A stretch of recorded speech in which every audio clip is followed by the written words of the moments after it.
Bueno, buenas tardes. Hoy celebramos el Día Mundial del Riñón y estamos aquí con tres expertos en el tema que se ha elegido este año, que es necesitamos hablar sobre cómo nos sentimos. Tenemos hoy con nosotros a Elena García. Elena es doctora en Psicología de la Salud, es psicooncóloga y experta en todas las cuestiones que tienen que ver con enfermedades del riñón. Tenemos también a Antonio Lagares, que es psiquiatra, que trabaja en Madrid Salud, y que también conoce muy bien qué es lo que pasa con el cáncer de riñón. Y por último, pero no menos importante, tenemos a Martín Lázaro, que es oncólogo médico del complejo universitario hospitalario de Vigo, pero también es vocal de comunicación, redes y el área social del grupo español de tumores genitourinarios, SOGUG, y que, bueno, pues son los contertulios que tenemos hoy para hablar de este interesante tema. Cuando a una persona le diagnostican cáncer de riñón, pues la vida puede ser o puede resultar abrumadora, estresante, solitaria incluso, y la ansiedad, la depresión, el miedo a la recurrencia o simplemente el no sentirse bien, pues son casi universales, ¿no? En la encuesta que realizó la International Kidney Cancer Coalition, a la que pertenece nuestra federación, a la que pertenece ALCER, en el año 2018 pues mostró que el 96% de los pacientes experimentan problemas psicosociales, pero solo la mitad de ellos habla alguna vez sobre cómo se sienten con sus familiares o con sus amigos cercanos o con su equipo médico, y es el tema principal que nos atañe. Antes de pasar la palabra ya a nuestros contertulios, os vamos a poner un vídeo que grabaron nuestros profesionales de la psicología, los profesionales que trabajan en ALCER, y que, bueno, pues, que nos dan unos mensajes para centrar un poco el tema. Un segundito que lo ubicamos y enseguida empezamos.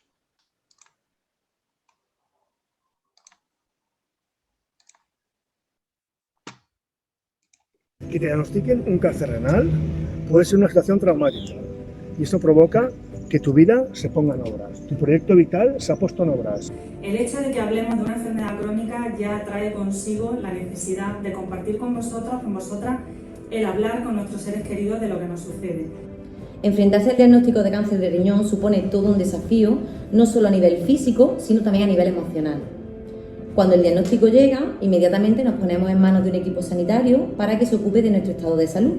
Pero ¿qué hacemos con nuestro bienestar emocional? ¿Conocéis la importancia de compartir vuestras emociones cuando estamos atravesando una situación de estrés? Pues bien, para el equilibrio emocional no hay mejor antídoto que compartir y hablar de nuestros sentimientos con los otros. Así pues, ¿hablamos? Mi recomendación cuando nos dan una noticia que consideramos adversa es que acudamos a un profesional de la psicología.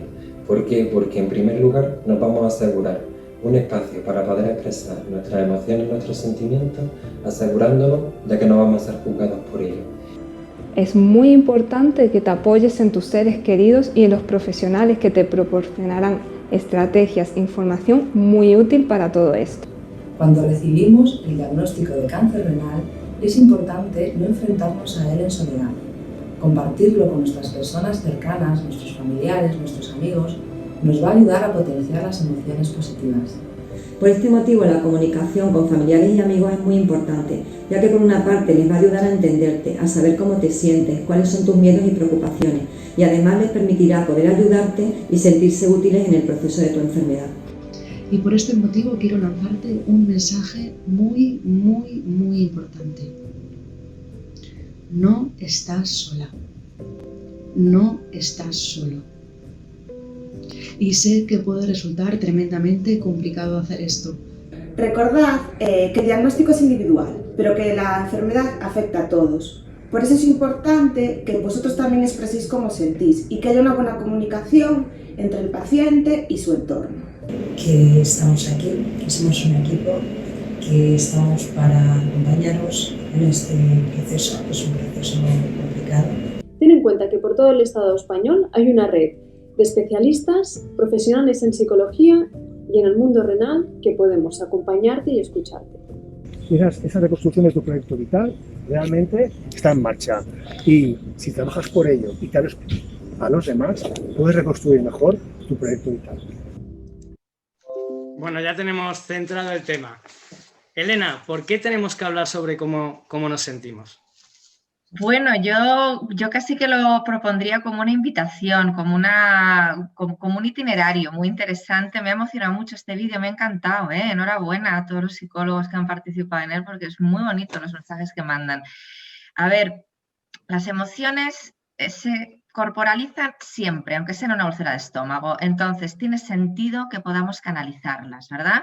Y una manera de canalizarlas, de darles salida, de drenarlas, es la palabra. Somos latinos, somos mediterráneos y nos va muy bien esto de hablar y esto de compartir.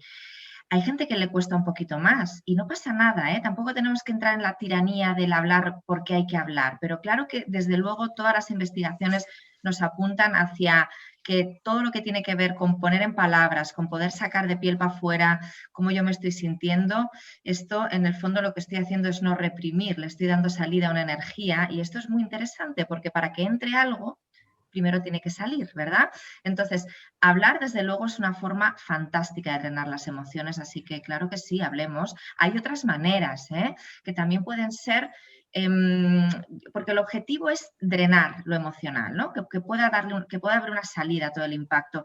Otra forma que también algunas personas se sienten más cercanas antes que hablar, son las actividades, ¿no? Actividades de la vida cotidiana. Eso también puede ser una buena manera de drenar, ¿no? Y a través, pues no lo sé, del deporte o de pasear al perro o de irte de cañas, o cada uno tiene que ver en función de su estilo de vida. Al final es liberar cortisol, hormonas del estrés, y esto, bueno, pues a nivel fisiológico, desde luego que si no lo saco para afuera, esto tiene un impacto interno que no es deseable en absoluto.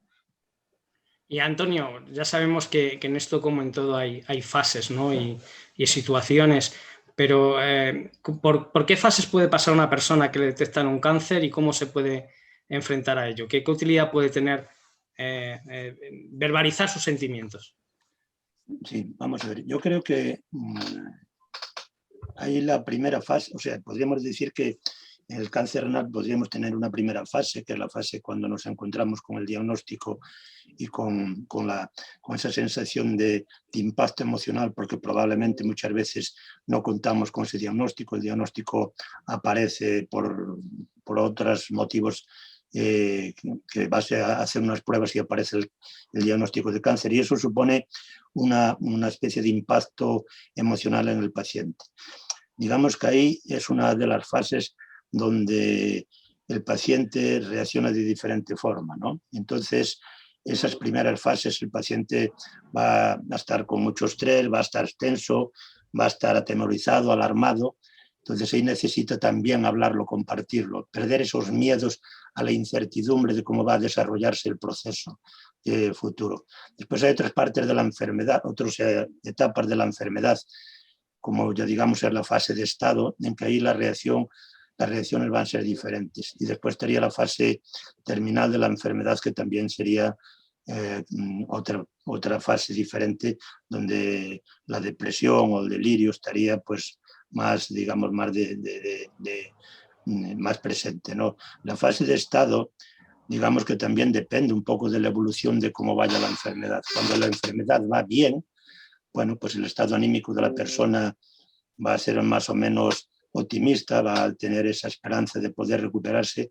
Sin embargo, cuando la evolución de la enfermedad no es tan positiva y, digamos, puede haber recaídas o puede haber un mal pronóstico, vuelven a aparecer esos miedos, esos temores. Ahí la persona va a reaccionar ya no solo con estrés, sino con otros problemas como puede ser la ansiedad o como puede ser la propia depresión. Y eso estaríamos, pues dependiendo un poco de cada persona y dependiendo de las circunstancias de cada persona, estaríamos pues desde sintomatología que puede ser leve a sintomatología que puede ser pues realmente no sé si invalidante o si no cercano a ello. Entonces, es fundamental que ya no solo el paciente tenga la necesidad de expresarlo, sino que también tenemos que facilitarle que lo pueda expresar. Mucha gente, como sale en los datos que se aportaban antes, no habla. Entonces tenemos que estar alerta, tanto los profesionales de la salud como los familiares, de ayudar a facilitar que la persona exprese sus emociones. Como decía Elena, cuando expresamos, compartimos. Parece que la carga se lleva entre 2 o 3 semanas y que ya no nos toca tanto, ¿verdad? Es muy importante para el paciente de cáncer sentirse, yo digo, arropado, querido, ¿no? Nuestras emociones tenemos que compartirlas y sobre todo que nos las entiendan los demás, que nos comprendan cuál es nuestra situación para que ellos también puedan ayudarnos, ¿no? Para completar este primer turno, no sé si Martín nos escucha, que le hemos perdido un poco. Sí, lo que pasa es que no sé si hemos perdido el vídeo, ¿no? Sí, el vídeo no lo tenemos. Ahora sí. Sí. Pues Martín, hace muy poco veíamos en uno de los estudios que decían que la relación entre el médico, el especialista en general, y su paciente correlacionaba directamente con la calidad de vida percibida por este, ¿no? ¿Cómo veis desde la oncología médica esta relación y esta necesidad de hablar sobre las emociones en la consulta? Bueno, eso es... Bueno, antes de nada agradeceros la invitación a estar aquí compartiendo estos momentos con vosotros. Y bueno, yo creo que tanto Antonio como Elena lo han expresado muy bien, ¿no? Es decir, cuando a una persona se le da una mala noticia y comunican un diagnóstico de cáncer, es una mala noticia, que es aquella que tiene que ver con lo que cambia sus expectativas de futuro, pues hay muchas formas de reaccionar. Desde la sorpresa, la indignación, a veces no se creen que le están diagnosticando esa enfermedad. Bueno, son todo formas de reaccionar que entran dentro de variables dentro de la normalidad, digamos. Es decir, cada uno, lo decía antes Elena, y reacciona ante un diagnóstico de estas características de maneras muy diferentes. Pero para eso, aparte de la percepción y la forma de reaccionar de cada uno y cómo lo asume cada uno y cómo lo vamos llevando, es muy importante también el entorno. Es decir, el tener personas alrededor, familiares, amigos, profesionales, psicólogos, que ayuden a llevar el proceso y que compartan con ellos el día a día y que centren, digamos, el día a día de la persona que ha sido diagnosticada de un cáncer de una manera normalizando el diagnóstico, pero teniéndolo presente. Yo a veces les hago la analogía de decir, a mí me diagnostican un cáncer, no nos pongamos esa pared, que nunca vamos a dejar de verla, pero no nos la pongamos delante, la ponemos al lado, que sabemos que tenemos esto, pero que nos permite seguir avanzando y seguir adelante, ¿no? Y una de las formas más importantes, por supuesto, es compartirlo y expresarlo. Hay algo que decía antes Elena, que alguien lo decía como que el alma es una ventana, ¿no? Que permite salir expresiones y permite entrar también emociones, y permite entrar emociones, y eso yo creo que es algo muy relevante y que todos tenemos que tener presente en el día a día. En la consulta muchas veces es complicado, es un entorno un poco más frío, muchas veces pues estamos un poco, digamos, sobrecargados la agenda de pacientes y no hay momentos largos o mucho tiempo a veces para compartirlo, pero siempre se intenta, y evidentemente la actitud positiva por las dos partes pues va a ayudar a que esa persona pueda sobrellevar mejor ese diagnóstico y todo el proceso de la evolución que implica el tratamiento, posibles efectos secundarios, posibles progresiones, etcétera, etcétera.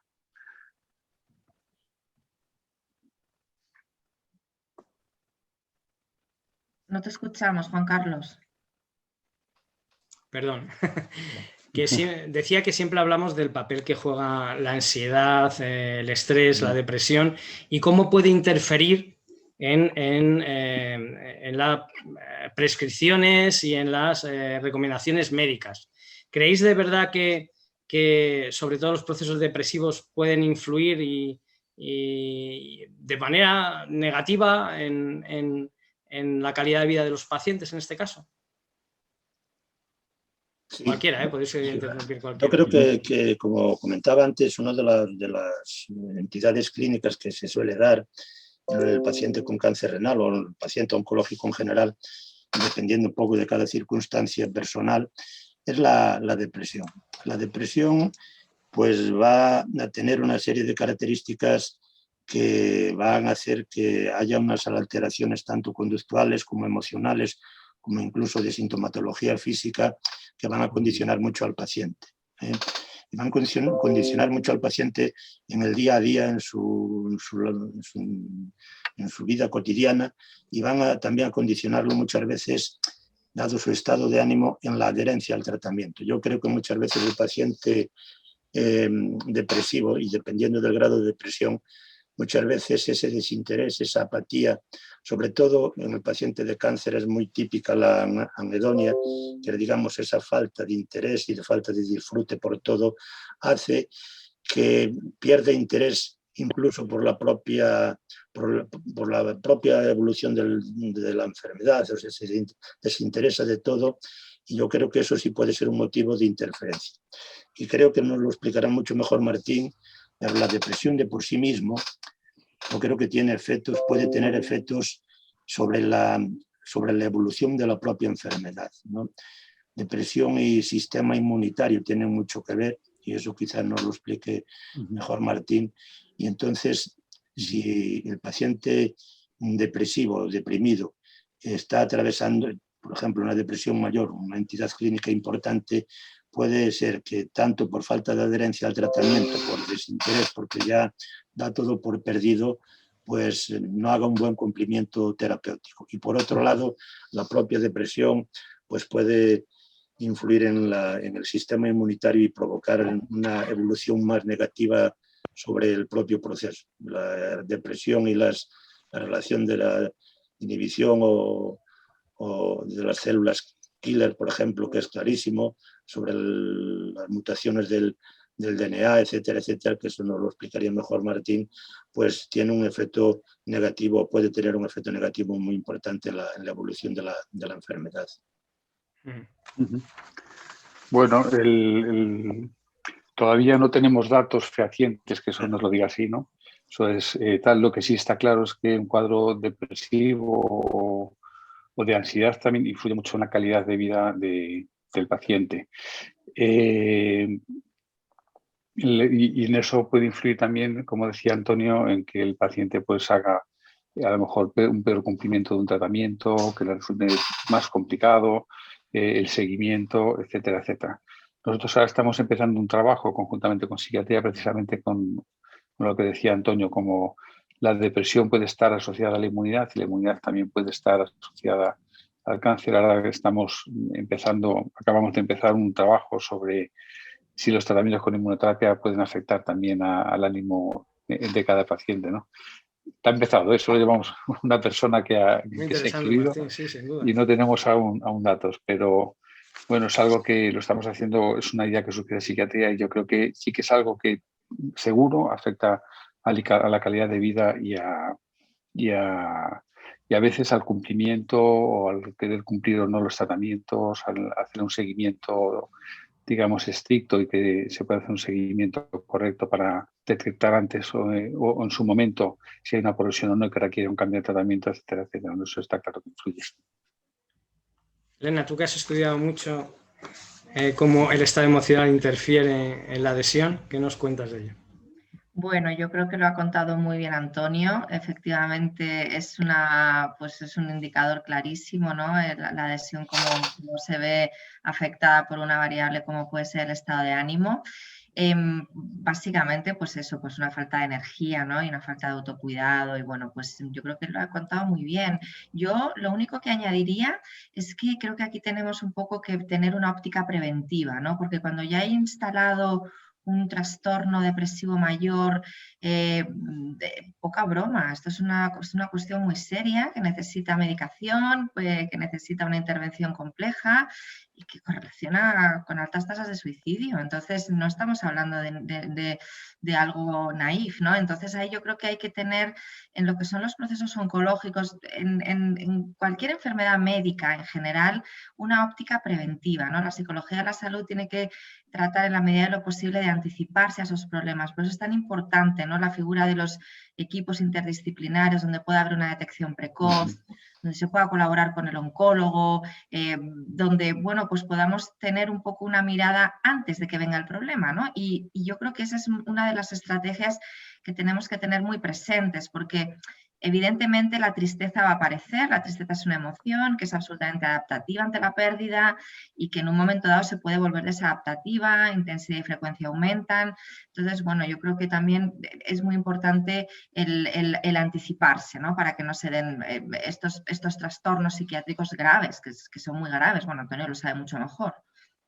Perdona, Elena, creo que has nombrado una cosa que también antes no se me pasó por alto y creo que no la quiero resaltar porque muchas veces no se habla mucho de ello, tanto por miedo de la familia, del propio paciente o de los propios profesionales, que es la ideación suicida. Es decir, yo creo que en el paciente oncológico es verdad que la frecuencia de aparición o la incidencia no es mucho mayor que en la población general, es poquito mayor que en la población general, pero es algo que suele pasar por encima, que se suele dejar al lado, no le prestamos atención.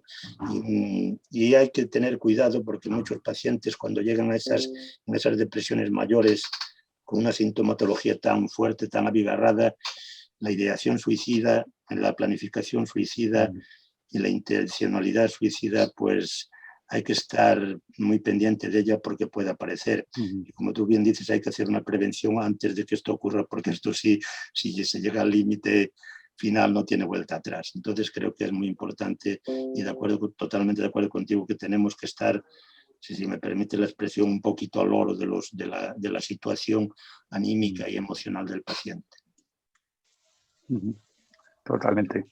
Yo creo que además ahora en todos los servicios, o prácticamente todos los servicios, disponemos ya de apoyo de psicooncología prácticamente en la misma zona de consultas y tenemos facilidad para que incluso en el mismo día que vienen a la primera consulta, si vemos que es mínimamente ya necesario, pues poder hacer una consulta ya ese mismo día, después de venir al oncólogo, pues hacer una consulta, en este caso con la psicooncóloga.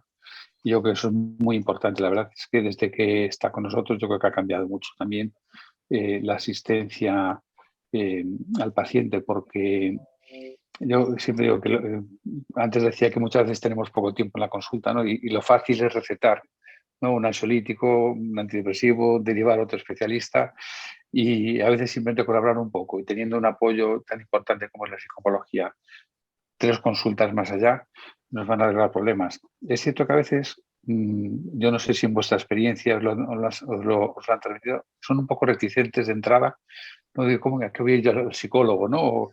Y yo siempre les digo lo mismo, digo, efectos secundarios no vas a tener. Es decir, tú pruebas, vas y al final todos repiten, ¿no?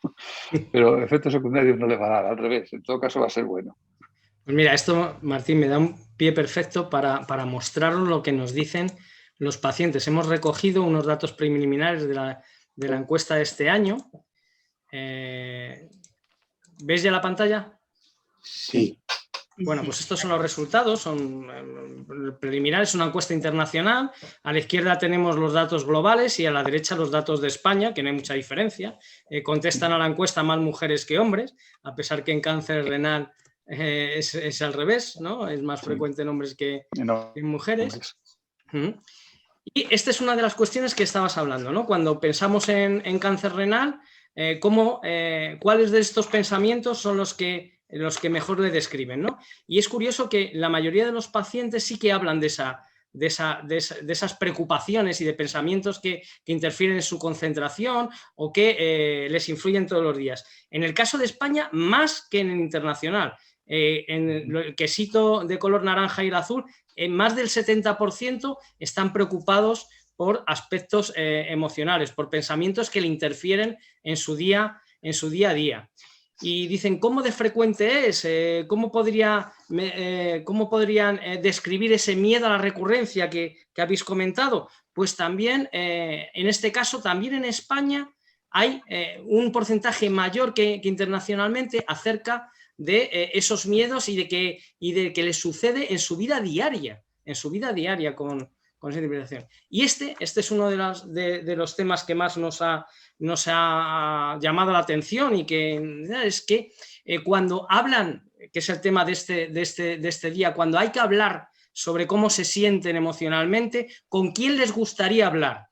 Bueno, pues a la izquierda tenemos los datos internacionales, y en España mayoritariamente, muy mayoritariamente, dicen que quieren hablar con otro paciente que haya pasado por este cáncer. ¿Qué opináis de esto? ¿Qué os sugieren estos datos? Estos son datos muy recientes, no son los definitivos de este año, son datos del lunes que nos pasó, pero bueno, la primera reflexión sería qué hacemos para no tener más asociaciones de pacientes de cáncer renal. Eso sería ya la primera reflexión. Si hay una demanda por parte de los pacientes y no tenemos la posibilidad de ofrecerles nada, pues la primera reflexión es decir, oye, hay que poner esto en marcha. Yo creo que eso es fundamental. Es verdad, Martín, que desde el punto de vista de un oncólogo médico, una herramienta de ese tipo os podría ayudar. Bueno, juego con trampa, ¿no? Porque sé que es uno de los proyectos puestos en la SROGUN, pero en la que estamos nosotros también involucrados, pero sí, yo pienso que es algo muy importante, ¿no? Es decir, yo antes decías que estoy como representante en la Junta Directiva en el Grupo Español de Génito Urinario de la parte de redes, yo cuando me han invitado a hablar de cosas de redes y estas cosas, pues yo siempre cuento que todos tenemos expresión de ayudar y de comunicar cómo hemos llevado adelante determinadas situaciones, no solo en cáncer, sino también en otras cosas, ¿no? En general, digamos. Y de ahí surgen muchas veces pues, las redes, los blogs, cómo yo he hecho esto, y eso deriva muchas veces también en oncología, ¿no? Es decir, yo siempre me acuerdo de un blog que hablaba una paciente de cómo se preparó, cómo hizo una paciente con cáncer de mama para ir a una boda, que es cómo se organizó, cómo hizo tal. Y luego muchos pacientes se ayudaron de eso, de esa rutina que hizo y de esas pequeñas cosas que hizo para poder acudir a una celebración, ¿no? Yo creo que esa necesidad de comunicación que tenemos y de ayudar a los demás que tenemos, yo creo que se ve perfectamente, o se puede ver perfectamente reflejada en asociaciones de pacientes, en grupos de pacientes, que el que ya ha pasado por algo pues pueda contar su experiencia y transmitir al paciente que está empezando con un proceso y resolverle dudas y ayudarle en ese camino en el que va a estar implicado también el oncólogo, ¿no? Tú, Elena, que has estado en la formación... Ay, disculpa, Martín, que te dejo la palabra. No, nada, digo, y eso también ayuda muchas veces en la consulta, ¿no? Porque el paciente viene pues conociendo muchas veces mejor qué cosas pueden pasar, qué es lo que puede esperar de un resultado, de una prueba, de un efecto secundario, etcétera, ¿no? Sí, quería preguntar a Elena, que ella sí que ha estado trabajando con grupos de mentoría, formando a pacientes para que den testimonio a otros pacientes, qué resultado tienen este tipo de programas. Bueno, pues resultados muy bonitos y muy increíbles, ¿no? Porque cuando empezamos con el piloto, que lo hemos hecho principalmente con enfermos renales, que tú conoces muy bien, Juan Carlos, que has estado muy implicados también desde Alcer, pues los resultados realmente no se sabe a quién beneficia más, si al propio mentor o al mentí, ¿no? Al que recibe el programa, lo cual ya es una sinergia muy interesante. Hicimos un piloto con 10 centros. Valoramos varias cuestiones, ¿no? Pero sí que la ansiedad y la depresión, la sintomatología ansiosa y depresiva, mejor dicho, disminuía significativamente después de estas 3 sesiones de mentoring. Luego también nos encontramos un dato muy bonito, que era que cerca del 67% de los pacientes que pasaban por este programa pues tenían intención de hacer algún cambio en su estilo de vida de cara al tema de la adhesión al tratamiento, que es tan importante. En el ámbito, yo creo que del cáncer renal hay algo que es muy importante, que es el apoyo emocional, ¿no? Y cómo dar apoyo emocional. Hay mucho talento entre los pacientes, entonces aquí está puesto de manifiesto, no lo desaprovechemos, ¿no? Yo creo que el soporte de paciente a paciente, el crear una comunidad, el crear espacios colectivos de apoyo mutuo y crear un poco esta red, ¿no? Estos espacios en común, a mí me parece muy bonito, fascinante, y además siempre creo que los hospitales hay que abrirlos a la comunidad también, hacer un hospital un poquito más líquido, ¿no? Que pueda nutrirse de recursos comunitarios como las asociaciones de pacientes, Entonces, bueno, pues yo creo que los programas de soporte a pacientes desde luego van en esta línea. Ahora, si no estás en esto, estás quedándote antiguo, así que... Y Antonio, desde el punto de vista de la psiquiatría, ¿qué utilidad pueden tener estos grupos de pacientes para el profesional que está en un centro sanitario? Siempre desde el área que tú conoces muy bien, el de la psiquiatría. Yo creo que este tipo de apoyos de pacientes expertos podría ser similar a los grupos de apoyo que hay para otras cuestiones, como pueden ser en problemas de adicciones, en donde, por ejemplo, todos conocemos la experiencia de Alcohólicos Anónimos, que no deja de ser un grupo de autoayuda, donde ahí son también pacientes expertos en una determinada materia, donde ahí el paciente nuevo, digamos, va con una expectativa de ver lo que pasa, va a contar su problema, pero recibe las experiencias de los demás, cómo han resuelto el problema, qué cosas han tenido en común, qué cosas no tienen en común, si aprovechan circunstancias de que pueden incorporar a su propia experiencia y utilizarlas para resolver sus propios problemas. Y eso facilita que el paciente, como decía antes Martín, venga ya con un trabajo hecho, ¿no? Venga con una mentalización y con conocimiento ya no solo de su propia experiencia, sino de una experiencia más extendida, que es la de los otros pacientes o del grupo de autoayuda en que esté involucrado. Yo creo que el grupo de pacientes expertos además tiene otra ventaja, que el paciente, digamos el paciente nuevo, trata o se ve tratado en el mismo plano, estamos de igual a igual, no es el profesional y el paciente, que parece que ahí hay un escalón que muchas veces por lo que sea es difícil de salvar, ¿no?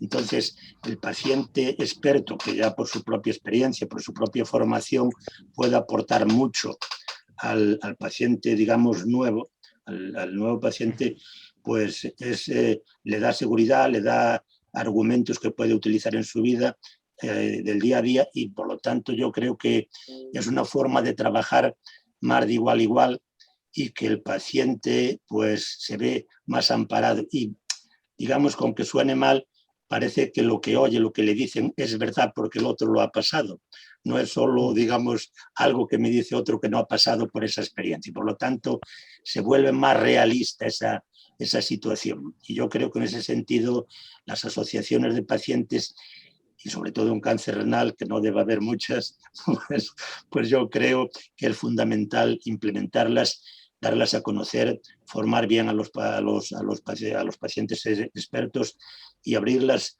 al enfermo de cáncer en todos los sitios, porque yo creo que pueden aportar mucho.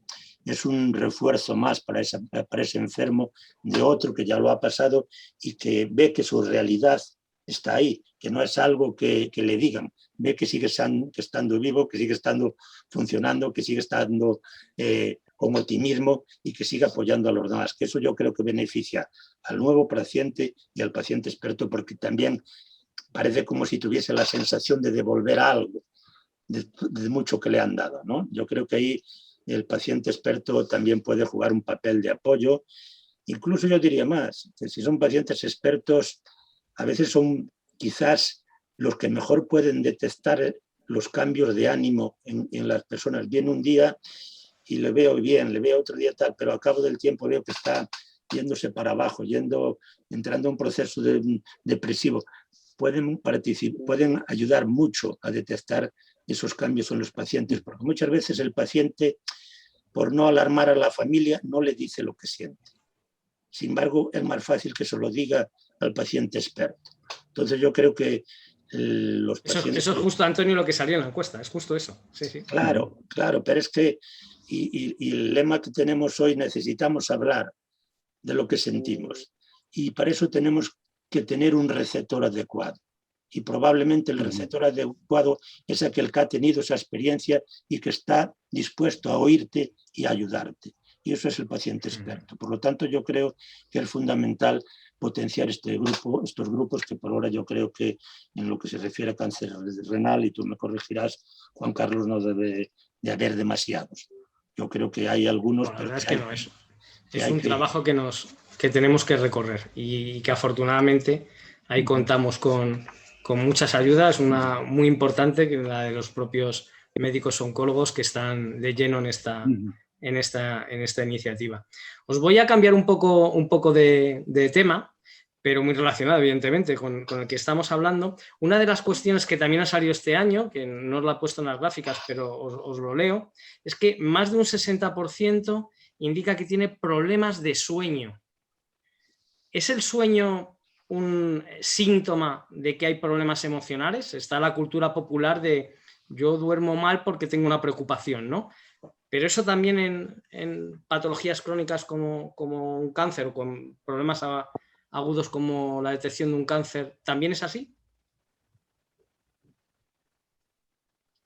Yo creo que sí, ¿no? Martín, es decir, nosotros...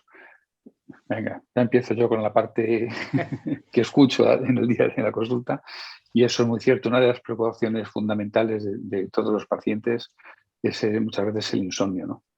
Es algo, es decir, y además es algo que tiene muchas connotaciones, ¿no? Porque la fundamental que limita el descanso, pero después es que eso que estamos pensando todo el día en un proceso, que podemos verlo, digamos, cambiado, porque intercambiamos con otras personas, hacemos otras cosas. Si puedo trabajar, estoy trabajando. Si puedo estar haciendo una actividad, un deporte, lo que sea, también estoy, digamos, distrayéndome. En el sentido, llega la noche y si no dormimos solo pensamos en una cosa. Y eso limita mucho, ¿no? Porque luego hace que al día siguiente, evidentemente, el descanso no haya sido suficiente y bueno, todo ese tiempo que haya estado pensándose en el tema, pues evidentemente va a causar también, o se puede llevar en otros problemas como ansiedad, etcétera. Yo creo que lo ha explicado Martín perfectamente. Yo creo que esos miedos y esa incertidumbre que muchas veces tiene el paciente oncológico, el paciente de cáncer renal, como bien decía, por el día está activo, no le da tanta importancia porque está su mente ocupada en muchas cosas, pero llega ese espacio de tranquilidad de la noche y empieza la cabeza a dar vueltas y qué pasará mañana y cómo me irá la evolución de la enfermedad y me moriré pronto, no me moriré pronto, o esto se curará o no se curará. Y no hay pero cosa que irse a la cama con una preocupación para dormir. La primera norma de higiénica del sueño es decirle, mire, cuando entre en la habitación dedíquese a dormir, otras cosas que también se puede dedicar, pero no a pensar en preocupaciones. Por lo tanto, estoy totalmente de acuerdo. Hay que pensar que el insomnio en el paciente oncológico es frecuente y puede ser como causa reactiva a la propia adaptación a la enfermedad, o puede ser secundario como síntoma derivado de una ansiedad o de un cuadro depresivo, ¿no? Por lo tanto, sí, es frecuente aparecer el insomnio. Y como decía muy bien Martín, si no se duerme bien, no se funciona bien, porque el sueño es una función biológica básica para recuperarnos y es imprescindible para la supervivencia del ser humano. Y cuando no dormimos bien, pues estamos más estresados, estamos más lentos, los pensamientos no fluyen igual, estamos más irritables. Es decir, todo eso condiciona la actividad del día siguiente y por lo tanto es fundamental que el insomnio, sobre todo el insomnio, pues bien sea de conciliación o de despertares precoces o como sea, es un tema que hay que tratar. Yo creo que hay que tratarlo primero con las normas higiénicas que todos conocemos del sueño y cuando procede, pues farmacológicamente. Yo creo que es fundamental tener una buena calidad del sueño. Es fundamental para el funcionamiento diario de cualquier persona y yo creo que todavía mucho más para el funcionamiento del paciente oncológico. Sí, no olvidemos, yo creo que también es importante, aparte de todo lo que habéis señalado, el momento que hemos pasado, el momento que hemos vivido, el momento de absoluta pesadilla del que estamos saliendo afortunadamente. Entonces esta pandemia también ha aumentado las tasas de insomnio muy significativamente en población general, como no, en pacientes que tengan una condición crónica de salud. O sea que esto también es como que entra dentro de lo previsible, ¿no? Que el sueño se ve alterado y que la arquitectura del sueño se ve alterada en una situación así, desde luego cuando la vida te pone en jaque, como cuando te diagnostican un cáncer.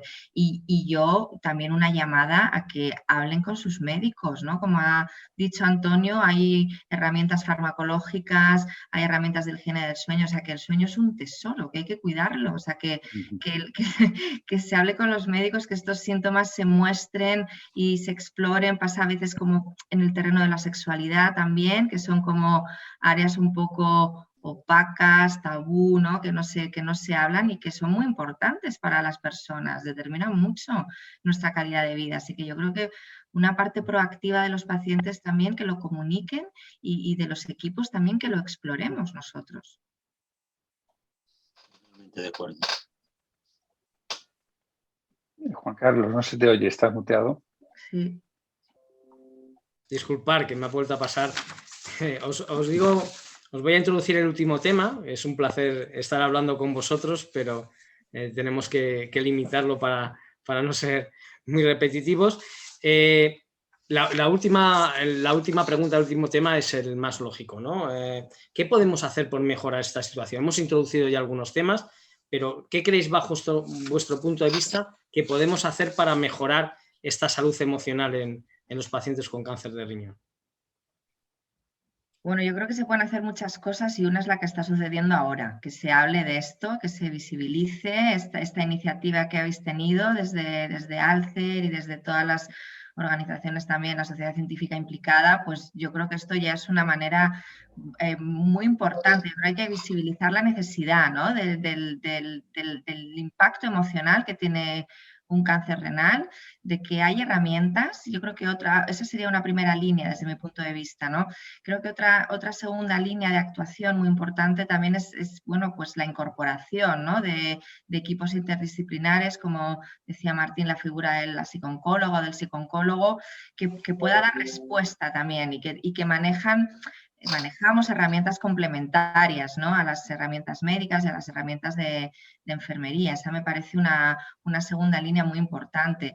Y una tercera línea recae sobre los pacientes también y sobre las asociaciones, y es que hablemos que es que tenemos muchas dificultades para enfrentarnos al sufrimiento, ¿no? Y el sufrimiento, las tendencias naturales del ser humano es o a ocultarlo y suprimirlo o a sobreidentificarme con él y estar rumiando todo el tiempo. Entonces yo creo que también los pacientes que arriesguen y que empiecen a compartir, ¿no? de a poco cómo se van sintiendo y cómo les beneficia ese poder colectivizar, ¿no? Que esto es una humanidad compartida, que esto es, como decía, ¿no? Creo que era Patricia en el vídeo, el diagnóstico es individual, pero esto es colectivo. Sí, totalmente de acuerdo. Yo añadiría quizás implicar también a la familia. Yo creo que muchas veces las familias, pues bueno, están a la altura, otras veces no están. Yo creo que el paciente oncológico necesita, como decía antes, de estar arropado, bien por la familia, bien por los amigos.